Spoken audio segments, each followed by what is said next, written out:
손 들고. 네, 이보고 권사님. 체리 피킹 가기 위해서. 아닙니다. 네, 김재선 성도님. 할렐루야. 야, 둘 중에 하나를 가져가세요. 선물 주려고. 무슨 선물이냐? 답을 맞추면 선물을 주는 겁니다. 문제를 낼 때 잘 들으세요. 어떤 분이 체중이 좀 많이 나간다고 생각해서 다이어트를 하기로 했습니다. 체중을 감량하기 위해서. 그가 선택한 방법은 포도 다이어트였습니다. 그래서 마켓에 가서 포도를 있는 대로 종류별로 아침 먹을 거 붉은 거, 점심 때 먹을 거 보라색, 저녁에 먹을 거 백포도, 종류별로 산더미처럼 샀어요. 하루를 먹고요, 이틀을 먹고요, 3일을 먹고, 아침, 점심, 저녁 포도, 아침, 점심, 저녁 포도. 일주일 먹었더니 몸무게 확 줄고요. 2주째 먹었더니 정말 날씬해졌고요. 3주째 먹었을 때 병원에 실려갔어요. 그리고 죽었어요. 사망 진단서가 나왔죠? 의사가 사망 원인, 그 공란에다가 뭐라고 기록했을까요? 왜 이 여자가 죽었을까요? 영양실조. 손 들고 말씀하세요. 영양실조? 죄송합니다. 김재순 성도. 당이 많아서.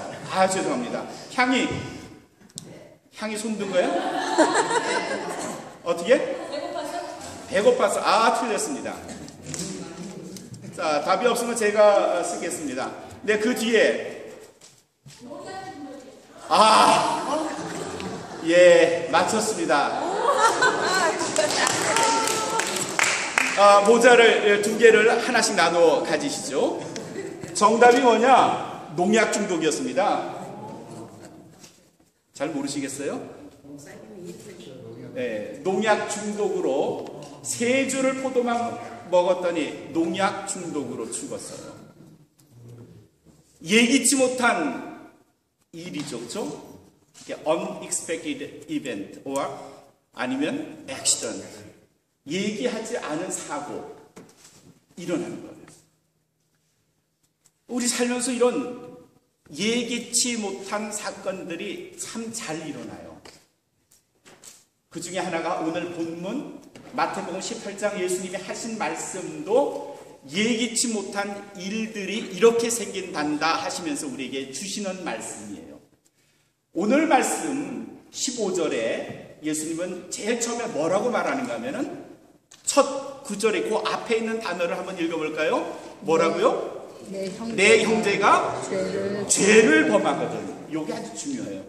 내 형제가 죄를 범하거든. 이 말은 뭔가 하면요. 내 형제라는 것은 피를 나눈 가족의 의미에서 조금 더 확대돼서 신앙 공동체에서의 형제를 말해요. 그러니까 우리들의 관계죠. 권사님과 집사님과의 관계에서 누군가가 죄를 범하거든. 내 죄를 범했다고 하도 이 죄는 아주 분명히 명명백백한 죄 실수입니다. 그러니까 죄를 범했을 때, 근데 참 죄를 인정하지 않아요. 좀처럼 죄를 인정하지 않아요. 그죠? 너 그거 잘못한 거잖아 했을 때 참 죄를 인정하지 않아요. 그런데 또 그 이면에 조금 힘 있는 사람이, 권력 있는 사람이, 가진 자가, 요새 말로 하면 갑이라는 사람이 을에게 너 죄 져진 거야, 너 잘못한 거야 하면 어쩔 수 없이 죄를 뒤집어 쓰는 경우도 사실은 있어요. 그렇죠? 그래가지고 정치범들이 얼마나 많이 죄를 뒤집어 써서 사형을 당해서 감옥에 갇혔었습니까? 꽤 오래전에 한국에서 천주교에서 참 잘한 일 가운데에 내 탓이요, 그런 말이 있었어요. 여러분 들어보셨죠? It's my fault. 내 탓입니다. 이게 라틴어에서 저는 옛날에 라틴어를 통해서 배웠던 건데 스페니쉬로도 이 말을 뭐라 그러는지 모르겠네요. 라틴어로는 메아 꿀빠, 나 꿀빠, 내 과실입니다. 내 잘못입니다. 스페니쉬 뭐라 그래요? 데이비 킴 성도님. SB 꿀빠, 내 잘못입니다. 똑같아요. 미 꿀빠, 그렇죠? S는 is라는 말이고 영어에 S 미 꿀빠, 스페니쉬로 그렇게 말한대요. 메아 꿀빠, 내 잘못입니다. 잘못을 인정하는 일이 참 좀처럼 쉽지 않아요. 인정을 하지 않는 거예요. 근데 그 천주교에서 그 네타시오라는 캠페인을 벌였을 때 참 좋았는데 한 가지 유감은 있었어요. 왜 자동차 스티커를 붙이고 다니긴 했는데 그걸 뒤에다 달았는지 모르겠어. 그럼 뒷사람이 보는 거잖아요. 그렇죠? 김시용 권사님 차에 네타시오라는 스티커를 뒤에다 붙여서 그 차를 내가 뒤따라가면 딱 보니까 네타시오. 그렇죠? 나한테 해주는 소리 같아. 그걸 운전하시는 분 앞에다가 달면 좋았을 뻔했는데 왜 뒤에다 달아서 뒤에 있는 사람한테 괜히 이렇게 죄책감을 들게 하는지 모르겠어요. 어쨌거나 죄를 인정하지는 않아요. 근데 오늘 성경 말씀에 내 형제가 죄를 범하거든, 무슨 일인지는 모르지만 어쨌든 잘못을 범했을 경우에 그것을 해결할 수 있는 세 가지 방법을 15절, 16절, 17절에서 가르쳐 주세요. 처음에 15절에서 그 사람과 단둘이 만나서 그가 잘못한 것을 이야기해 줘라. 그래서 그가 잘 받아들이면 너는 형제를 얻는 게 돼.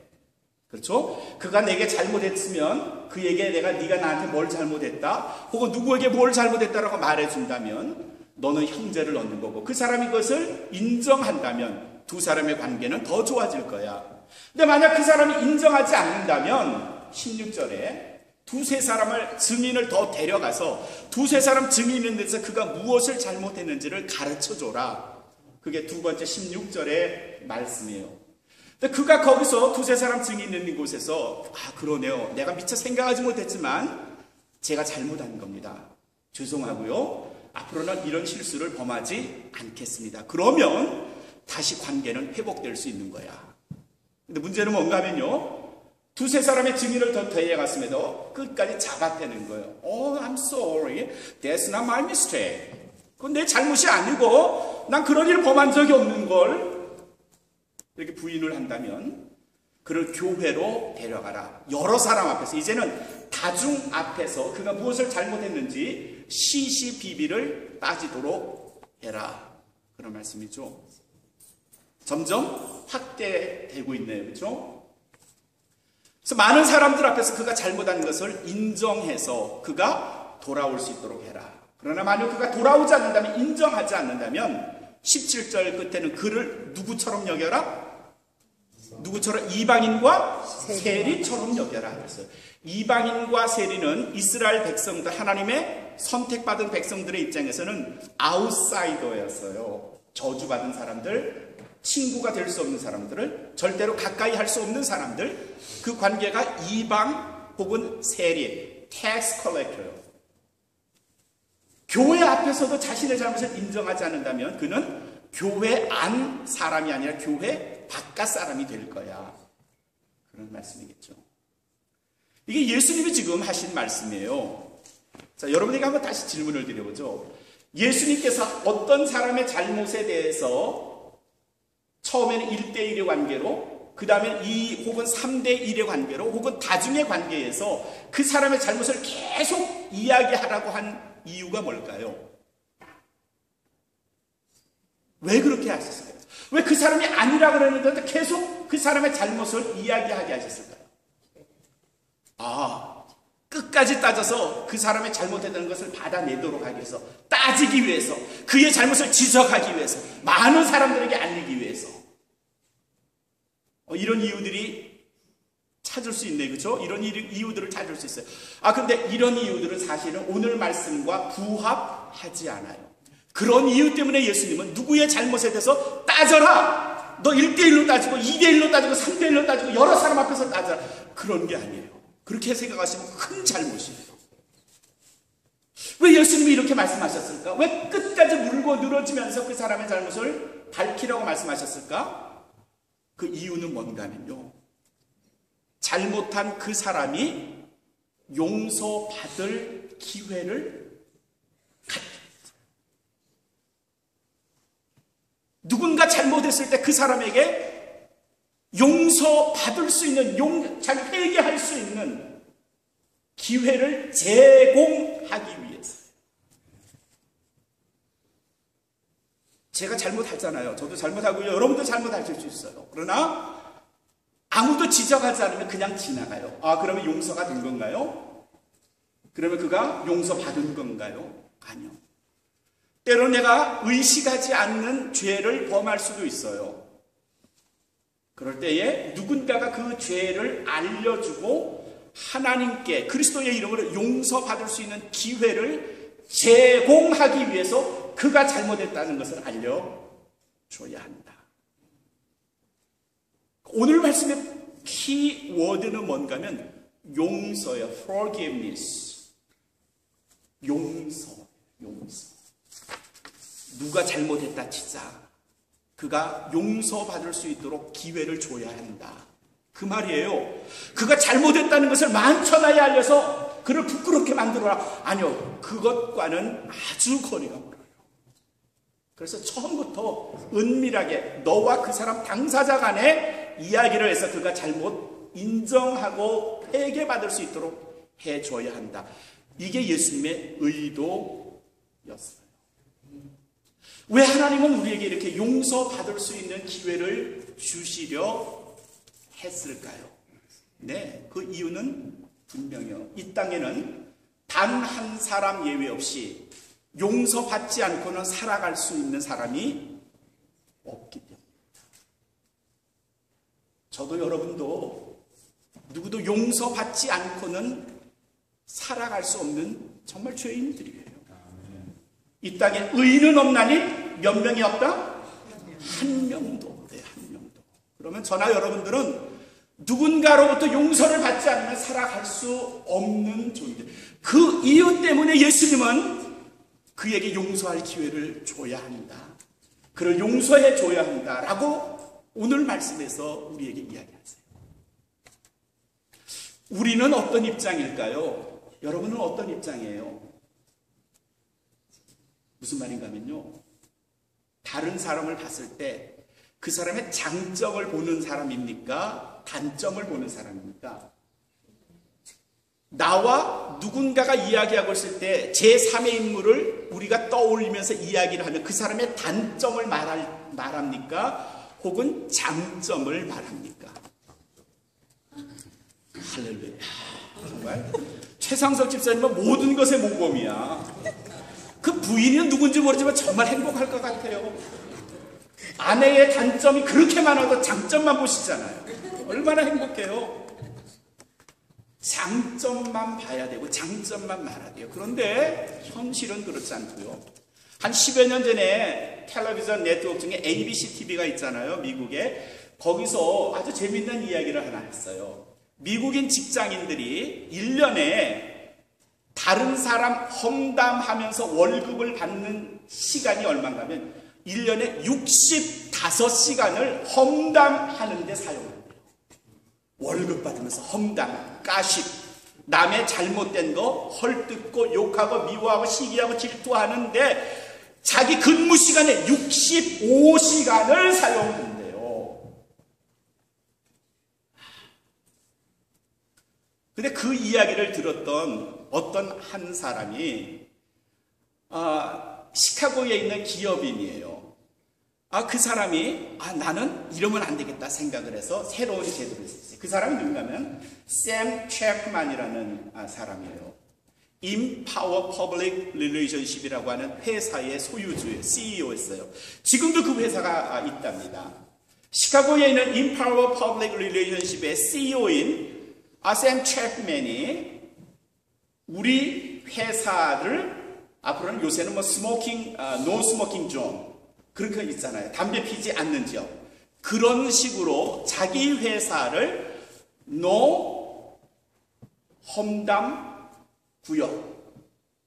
그러니까 뭐 영어로 말하면 뭐라 그래야 되죠? 노 가십 존이라고 설정을 해놨어요. 누구든지 우리 회사에서 다른 사람의 험담을 이야기하면, 가십을 이야기하면 그를 즉시 해고하겠습니다. 이 안에서는 절대로 여러분들이 다른 사람이 여러분들을 험담하지 않도록, 가십 위에 올려놓지 않도록 그렇게 우리 회사를 만들겠습니다. 그렇게 선언을 하는 거예요. 얼마나 많은 가식들이 험담이 이 땅 위에서 떠돌고 있는지 몰라. 인터넷으로 통해서, 전화를 통해서, 만나는 사람들을 통해서 수많은 사람들이 다른 사람의 험담을 이야기해요. 다른 사람에게 용서할 기회를 주는 마음이 아니라 그 사람을 도마 위에 올려놓고 가슴을 난타고의 영혼을 난도질래요. 수많은 사람들이 상처받고요. 심지어는 자살하는 사람들도 있고요. 가족에 불화가 생기고요. 근데 이게 사회만은 일은 아닌 것 같아요. 사회에서 일어나는 일만은 아닌 것 같아요. 다른 사람을 쉽게 말하고 험담하고 그 사람의 잘못을 지적질하는 게 사회만은 아니에요. 교회는 어때요? 교회는 청정지역입니까? 노가십 존입니까? 교회 안에선 다른 사람을 험담하는 일이 없나요? 참 불행해요. 가슴 아픈 일이에요. 여기가 청정지역이 되어야 되는데 땅 위에 세워진 천국이라고 말하잖아요. Heaven on the walls. 이 땅에서의 천국인데 우리 그렇게 생각하는데 아니 웬 천국에 그렇게 험담이 많담? 그러면 하늘나라도 그럴까요? 하늘나라도 가십이 많을까요? 험담이 많을까요? 내가 주체하지 못하는 내 험담을 입에 담고 살다가 죽으면 이 험담 가지고 하늘나라 가면 와, 하늘나라도 험담 천국으로 만들까요? 어떡하죠? 근데 교회만 그래요? 불행한 건 가정들에서도 험담이 존재한다는 거죠. 딸하고 엄마가 손을 잡고 밥을 먹으면서 아빠 험담을 하네요. 아빠가 자기 자식들에게 엄마 험담을 하네요. 왜 가정에서 험담이 나오는 거죠? 왜 배우자가 서로를 감싸주지 못하고 험담하는 거죠? 왜 자녀들의 흉을 다른 사람에게 보는 거죠? 가정도 오염됐네요. 가정도 오염됐어요. 감춰줄 수 있는 아량은 없을까요?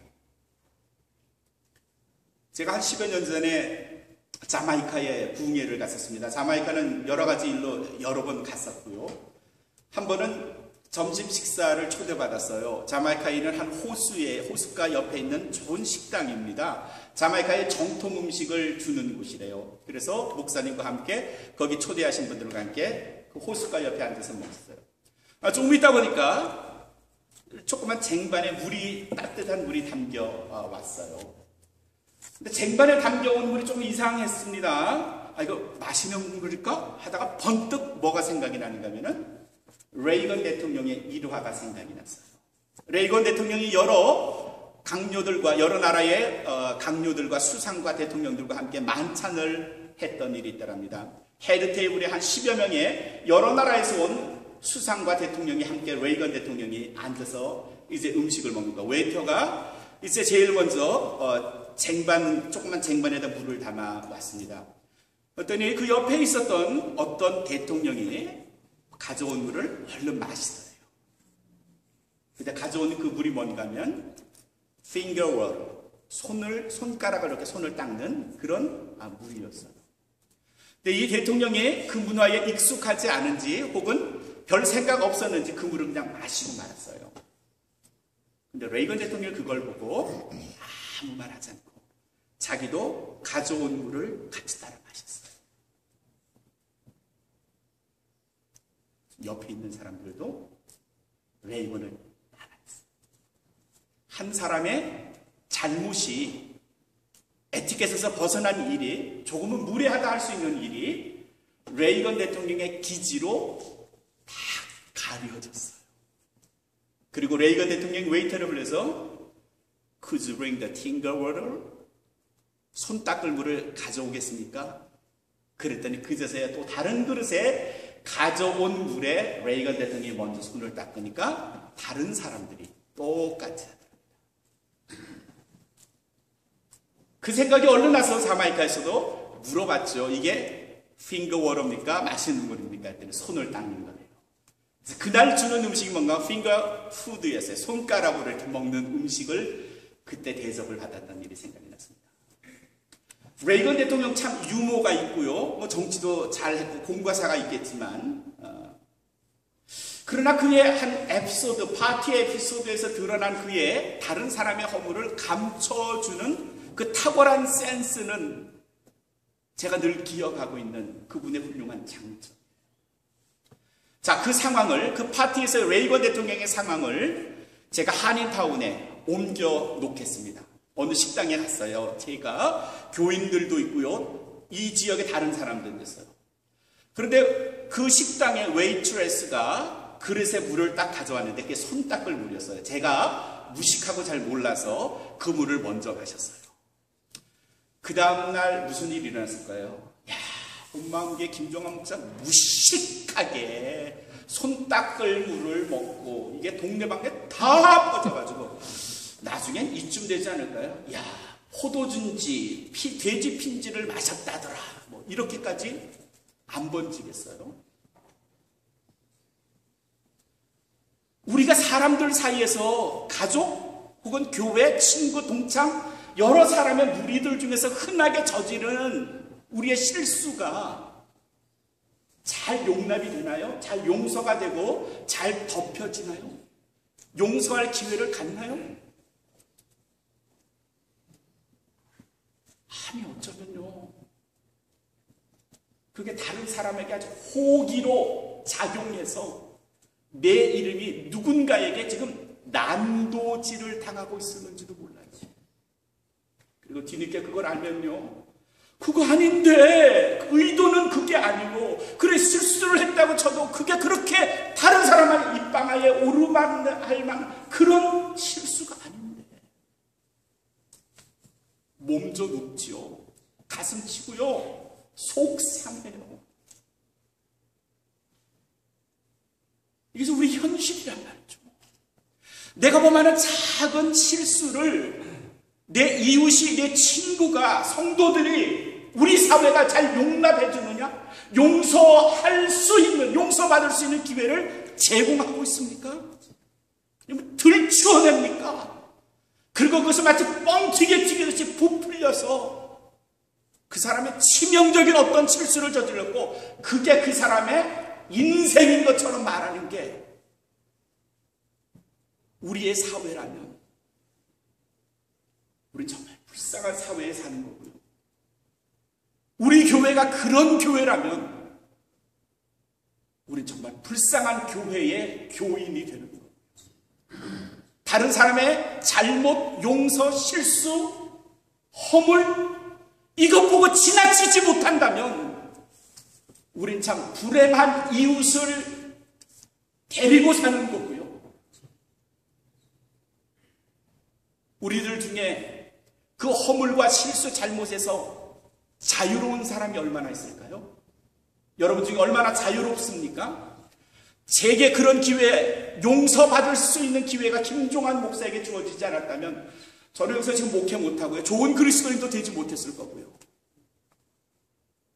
웨스트 포인트를 훌륭한 성적으로 졸업한 한 학생이 있었습니다. 임관을 했고요. 좋은 장교였고요.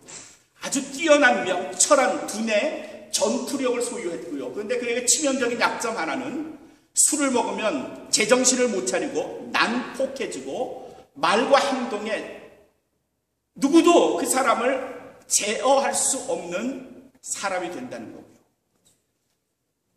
장교가 되긴 했지만 술 때문에 결국 그는 몇 번의 사고를 친 끝에 불명예 제대를 해야 됐었습니다. 그리고 그 불명예 제대는요, 그의 인생을 가로막기 시작했어요. 직장을 들어가려도 그의 경력을 조회한 결과 그가 폭력, 음주, 불명예 이런 것들 때문에 직장에서 해고당하고 일하지 못하고 결국은 거리의 노동자가 되었었습니다. 1861년에 남북전쟁이 일어났고요. 그가 징집을 당했습니다. 남북전쟁, 시빌 워에 나가서 싸우기 시작했습니다. 링컨의 군대로 나가서 사병으로 나가서 싸우기를 시작했습니다. 근데 탁월하게 전투력이 있었고요. 웨스트 포인트 출신의 사병이니까 아주 전투력이 뛰어났고요.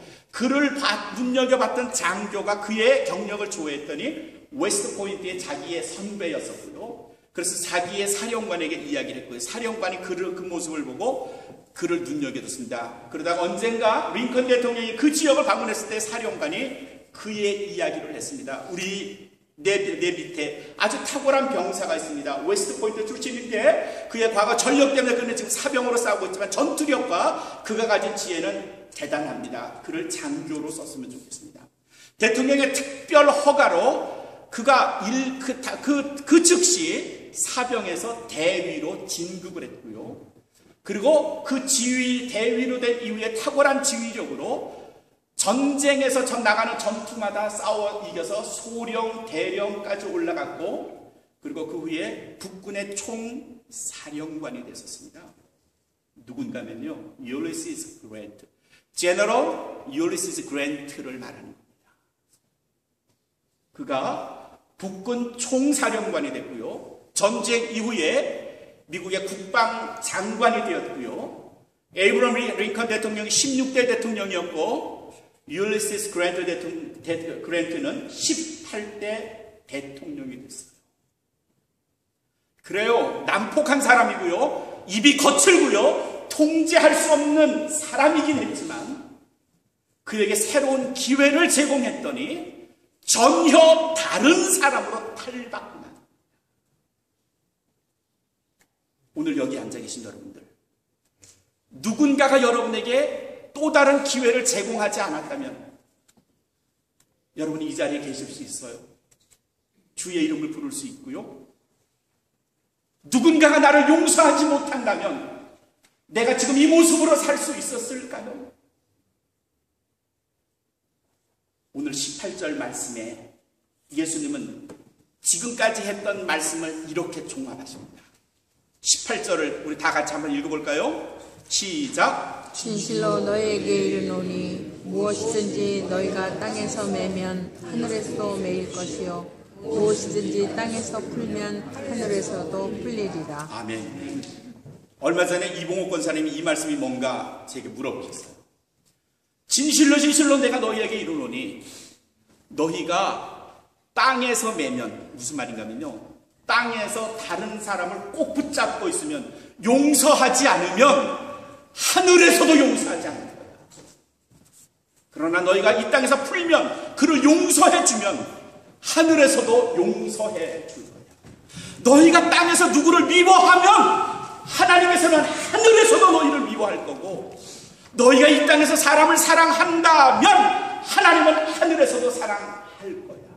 너희가 이 땅에서 누군가를 증오한다면 하나님도 너희를 증오할 것이고, 너희가 이 땅에서 누군가를 축복한다면 하나님도 하늘에서 너희를 축복해 줄 거야. 우리의 이 도둑놈 같은 심보는요, 다른 사람은 용서 못하고 저주하고 미워하면서 하나님한테 잘 보여서 축복해 주세요, 사랑해 주세요, 용서해 주세요. 이렇게 산다면 우린 참 가증스러운 사람들입니다. 여러분이 다른 사람에게 용서할 기회를 주시나요? 용서할 기회를 주십니까? 그리고 용서해 주십니까? 몇 번이나 용서해 주면 될까요? 근데 오늘 말씀을 조금 더 읽어보면 20절, 21절 읽어보면요, 베드로가 예수님 앞에 쫙 나타나서 하신 말씀이, 예수님, 형제가 내게 죄를 범했을 때 몇 번이나 용서해 주니까 7번이면 충분합니까? 그랬더니 예수님께서 하신 대답이 뭔가 하면 70번씩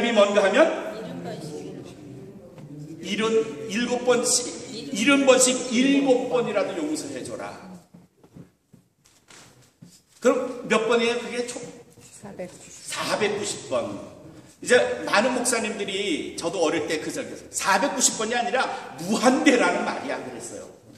근데 지금 생각해보면요, 7번도 무한대 같아. 안 그래요? 김시원 권사님이 저한테 잘못을 했는데 내가 7번 용서해줬어. 무지 많이 용서해준 거예요. 그쵸? 그럼요, 그러시잖아요. 남편께서. 근데 한 사람에게 7번이 아니라 70번을 용서해줬다. 이민숙 집사님이 나한테 말한 것에, 내가 잘못한 것에 내가 70번을 용서해줬다. 그건 평생을 두고도 70번 용서 못할걸요. 같이 사는 부부끼리 70번을 용서해 줄 수 있어요? 네? 70번씩 용서해줘요?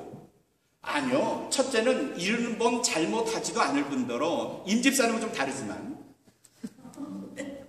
70번 용서해 줄 거리가 없어요. 근데 그 70번에 7번 490, 이건 용서라는 단어 위에서의 490은 it's unlimited numbers. 이거 무제한의 숫자예요. 죄송합니다. 여러분들 중에 누군가 특정인을 7번 용서해 준 분 계세요? 7번씩이나 용서해 준 분 계세요? 우리 남편 생각하면 그러네. 7번은 넘게 용서해 준 거예요. 그래, 그럴 거예요. 그러면 70번은 용서해 보셨어요? 정소영 집사님, 박 교수님 70번쯤 용서해 주셨어요? 예, 우리 남편 그런 남편 아니라 이거죠? 예. 70번 잘못하지도 않지만 70번 용서해 줄 일도 없긴 하지만 70번 용서해 줄 사람도 없고요. 70번은 무지 많은 숫자고요. 그 70번에 7번? 천만에요. 그럴 기회가 우리에게 별로 없어요. 아니요, 그럴 마음이 없는 거죠. 더 정확하게 말하면 70번에 7번을 용서해 줄 수 있는 마음이 우리에게 있어요? 여러분에게 있습니까? 오늘 예수님은 할 수 있는 대로 내 이웃이 내게 죄를 범하거든, 오늘 15절 앞에 있는 말씀입니다. 할 수 있는 대로 그에게 용서받을 수 있는 기회를 제공하세요. 그를 용서해 주도록 노력하세요. 허물을 덮어주도록 용서하세요. 그를 어떻게 하든지 잘못을 덮어주도록 용서하세요. 어느 교회에 비엘이라고 하는 친구가 문제아였습니다. 늘 머리도 감지 않은 것 같은 이상한 머리가 삐쭉삐쭉 쓴 머리로 예배에 참여하는데 티셔츠에 구멍 뚫린 청바지에 슬리퍼 신고 예배를 참석하곤 했었어요. 다른 사람의 눈살을 찌푸리게 했었습니다. 근데 어느 날 예배 시간에 설교 목사님이 하실 때에 그 비루라는 친구가 뒤에서부터 걸어 들어오기 시작했어요. 슬리퍼 끄는 찍찍 소리가 다른 사람들을 불쾌하게 만들고요. 아유, 또 비리 왔구나, 이 생각에 다른 사람들이 모두 아주 그냥 인상을 찌푸리고 있었어요. 예배가 벌써 한참 진행되고 있었기 때문에 뒤에서부터 비리 여기저기 빈자리를 찾아봤는데 아무도 빈자리가 없네요. 앉을 데가 없는 거예요. 그러다 보니까 어디까지 왔느냐, 앞에까지 왔었습니다. 앞에도 앉을 자리가 없었습니다. 비리 앞에까지 와도 앉을 자리가 없죠. 한가운데, 카펫 한가운데에 그냥 덜썩 앉아버렸어요. 안 그래도 그냥 불쾌했던 교인들이었는데 뒤에 앉았던 그 교회에서 거의 나이가 제일 많은 한 할아버지 집사님이 자리에서 벌떡 일어나더니 가죽은 지팡이를 쾅 짚더니 앞으로 그냥 막 걸어나가시는 거예요. 사람들이 이제 터졌구만, 드디어 일이 터졌구나, 저 지팡이를 가지고 저 집사님, 불같은 집사님이 나가셨으니, 그 청년 비리에 앉아있는 곳까지 또박또박 오십니다. 순간적으로 목사님 설교가 멈춰졌습니다. 모두들 지금 이 할아버지가 비리에게 어떻게 할 것인가에 관심이 있고요. 마침내 비리 옆에 왔던 그 집사님이 지팡이를 탁 들더니 옆에다 놓고요, 비리 옆에 앉으셨어요. 그리고 손을 들더니 비리 어깨를 감싸시고 툭툭 피셨어요.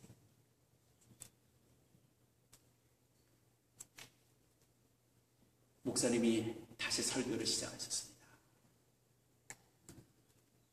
여러분은 오늘 제 설교는 잊으시더라도 오늘 일어난 이 일은 결코 잊지 못하실 겁니다. 허물을 받지요. 비리라는 청년의 그 무례함을 받죠. 그 허물을 덮어주는 겁니다. 이런 아량이 우리에게 있어야 되지 않을까요? 사랑하는 성도 여러분, 저는 우리 교회를 가십 프리 처치로 만들고 싶습니다. 허물이 없는 교회가 아니고요, 허물을 덮어주는 교회. 이 안에서는 다른 사람의 허물이 허물되지 않는 교회. 다른 사람을 매지 않고 풀어주는 교회. 다른 사람을 미워하거나 저주하는 게 아니라 감싸주고 축복하는 교회. 이게 저만의 욕심이라면 죄송하고요, 여러분도 함께 우리 교회를, 온 마음 교회를 가십 프리 처치로 만들고 싶으시다면 아멘으로 여러분의 결단을 표시해 주시기를 바랍니다. 아멘. 사랑하는 성도 여러분, 우리 교회를 가십 프리 처치, 험담 없는 교회로 만들어 주시기를 주님의 이름으로 부탁드립니다. 아멘. 누구라도 이 교회에서는, 이 안에서는 허물이 덮어지고 용서받을 수 있는 참으로 하나님의 사람들만 모여있는 온 마음 교회를 만들어 주시기를 우리 주님 예수 그리스도의 이름으로 축원합니다. 아멘.